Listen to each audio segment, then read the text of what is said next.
వాళ్ళ కోడింగ్ అంటే లాంగ్వేజెస్ అని లేదండి. నేర్చుకోవాలేమో అంటే అనుకున్న నాలెడ్జ్ జనరల్‌గా ఉంటుంది. ఇట్ డిపెండ్స్ ఒక సైకాలజీ టైప్. కోడింగ్ అంటే మళ్ళీ ఒక కొత్త రాకెట్ సైన్స్ అనుకుంటారు.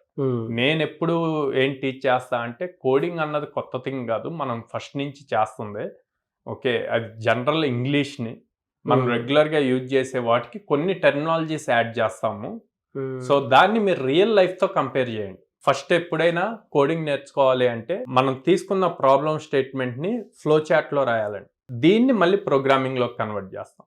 ఎప్పుడైతే ఈ ఫ్లో చార్ట్ రాయటం వస్తుందో ప్రోగ్రామింగ్ ఈజీ అవుతుంది. ఓకే. అంటే వచ్చిన ప్రాబ్లమ్ స్టేట్మెంట్ తనకి ఈజీగా అర్థం అవ్వాలి. సో, బేసిక్ సెన్స్ తెలిసి అవును. లాజికల్ థింకింగ్ అక్కడే అంటాం. ఆ లాజికల్ థింకింగ్ ప్రాపర్‌గా చేయగలిగితే గనక ఈజీ అవుతుంది. సో, అందుకే మన దగ్గర కోడినాలలో టెక్నికల్‌తో పాటు లాజికల్ రీజనింగ్ గూడా నేర్పిస్తాం. అప్పుడు ఈజీగా జాబ్స్ మనం చూపించిన ఆపర్చునిటీస్ ఈజీగా క్రాక్ చేయగలుగుతారు.